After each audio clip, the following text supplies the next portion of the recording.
ఏపీలో టీడీపీ కూటమి అధికారాన్ని వైసీపీ ఓటమికి డిసైడ్ చేసే అత్యంత కీలక స్పాట్ ఒకటి ఉంది. అదే కోస్తా బెల్ట్. ఇది ఏకంగా ఉత్తరాంధ్రలోని శ్రీకాకుళం నుంచి దక్షిణ కోస్తాలని గుంటూరు దాకా ఉంది. ఈ మొత్తం బెల్ట్లో 101 అసెంబ్లీ సీట్లు ఉన్నాయి. ఇందులో ఉత్తరాంధ్రలో 34 ఉంటే ఉభయ గోదావరి జిల్లాల్లో మరో 34 సీట్లు ఉన్నాయి. కృష్ణా, గుంటూరు జిల్లాలలో కలుపుకొని మరో 33 సీట్లు ఉన్నాయి. ఇలా చూస్తే కనుక 101 అసెంబ్లీ సీట్లు అయ్యాయి.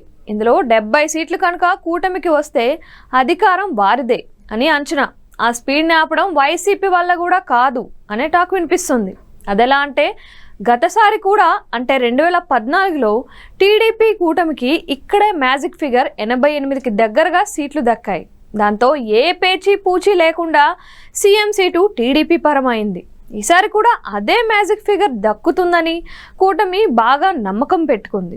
ఉత్తరాంధ్రలో కనీసంగా 20 సీట్లు, గోదావరి జిల్లాల్లో అలాగే కృష్ణా, గుంటూరులో 25 సీట్లు గెలుస్తామని టీడీపీ కూటమి ధీమాగా ఉంది. ఈ లెక్క ప్రకారం చూస్తే వైసీపీకి 31 సీట్లు మాత్రమే మొత్తం కోస్తా బెల్ట్లోని 7 జిల్లాలలో వస్తాయన్నమాట. ఇక కోస్తాలో 70 సీట్లు గెలిస్తే టీడీపీ కూటమికి మ్యాజిక్ ఫిగర్ని టచ్ చేయడానికి కేవలం 18 సీట్లు మాత్రమే మిగులుతాయి. గ్రేటర్ రాయలసీమలో 6 జిల్లాలలో ఉన్న 74 సీట్లలో కనీసంగా 25 సీట్ల నుంచి 30 సీట్లు గెలిచి తీరుతామని కూటమి స్ట్రాంగ్ హోప్స్ పెట్టుకొని ఉంది. దాంతో అధికారం పక్కా అని ధీమాగా ఉంది. అదే సమయంలో టీడీపీ అంచనాలు ఫలించి అదే జరిగితే రాయలసీమలోని సీట్లు తగ్గి నెల్లూరు, ప్రకాశంలో తక్కువ నెంబర్ సీట్లు గెలిస్తే వైసీపీ అధికారానికి దూరం అవుతుందని టాక్ వినిపిస్తోంది. 2014లో ఇదే రకమైన అనుభవాలు ఉన్నాయని విశ్లేషిస్తున్నారు. అయితే అలా ఎప్పటికీ జరగదని, 2014 వేరు, 2024 వేరు అని వైసీపీ నేతలు అంటున్నారు.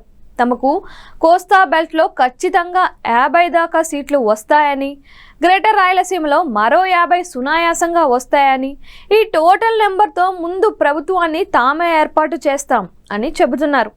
మొత్తానికి చూస్తే టీడీపీ కూటమిని కోస్తాలో వైసీపీ ఎంతవరకు నిలువరించింది అన్న దాని మీద రేపటి అధికారం ఎవరి చేతిలోకి వస్తుంది అన్నది నిర్ధారణ అవుతుంది. చూడాలి మరి ఏం జరుగుతుందో.